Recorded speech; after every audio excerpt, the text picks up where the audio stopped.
So I just discovered something about some switches I want to put in this Jeep. I have two switches for a set of lights I have out front, and then another switch that I haven't wired yet. It's basically pre-wired for something else that I want to put up here or in the back,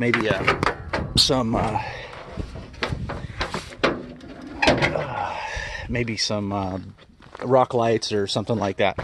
So I basically have a circuit breaker here. I ran a heavy gauge wire from the battery over to here, and I have my ground for my seats and my wiring for my seats. And then I have power that goes into the firewall through this grommet up above, and then over to where these switches are, these two rocker switches. But these switches I don't really care for. I had them and ran them, but then I realized I didn't like them, and I realized that in the dash of this YJ is a place for them. This fits over the dash, and then you have this blank spot for some switches. So I thought, okay, well, I'll figure out whatever that is, or replace it, or somehow pop rivet some sheet metal in there and make a place for these switches. But then when I was taking it apart, I removed this plastic, and I'll be damned if those holes aren't almost perfect for one of these switches. These switches wire up exactly the same way as my switches for those. You have a ground, power in, accessory, and they're lit when you flip the toggle on. And I got these for like $10 for 5 of them. I don't know how long they'll last, but it's better than paying $10 a piece or $8 a piece for the like WireTech or Waytech wire.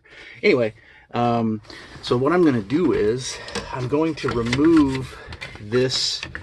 It looks like it's a cableway for all of the indicator lights. If you see here, this is what goes over that, and you can see there's my turn signal, 4-wheel drive indicator, seatbelt, brake light, high beam, upshift, and maintenance. So I've replaced the maintenance bulb, obviously, with the one for my fuel injection system, the OBD2 indicator light, which made it past smog the other day. I'm going to cut these out. They're the perfect width already. You can see the switch fits in there. I think I'm just going to need to take maybe a rectangle file or a square file and hit them with the file a little bit, but it ain't going to be much, if anything. And then I'll have these in my dash. I have 5, so I'll just put the 3 in there. I'll have 2 dummies and one that runs those lights, and if whatever I add later, one of those switches will work for it. So it's too much. It appears that these holes are actually made for these type of switches, because I didn't do anything. I just put that switch in place. I shoved it in there. I can do it one-handed. It ain't that difficult. They actually snap into place, and that's it. Now, if you guys aren't familiar with these type of switches, they're pretty standard now, and the cool thing is all these tops are interchangeable.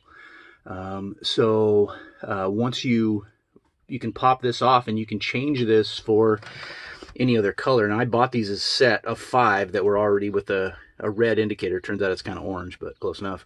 You can get any indicator you want, and if you buy from a more higher end supplier, you buy the switch body in whatever configuration you want. There's momentaries. There are I don't know what can't remember what they're called, but dual circuit, like dual pole, dual throw switches, where you can turn something off and then turn a different thing on.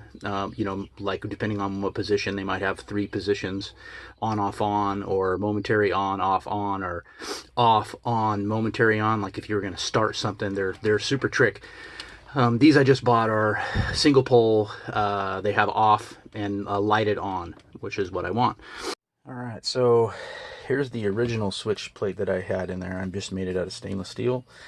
Um, I don't know what I'll do with that, but I'm not going to use these switches. They're probably pretty cheap as well. And that's the finished product. And I didn't do anything. I plugged the switches in. I mean, basically, I disconnected. I previously had them wired, but I disconnected them from the original switches, the little red toggles that were in there, and I put these in their place, and I didn't have to do anything except remove this cover. You can see where the switch holes were. I just removed this. Looks like it's kind of a grained trim panel cover that covered that up, and I plugged those switches into there, and it looks a heck of a lot cleaner than those switches hanging out from underneath the dash. If you want to know anything about where I got those switches, it's Amazon, but let me know in the comments.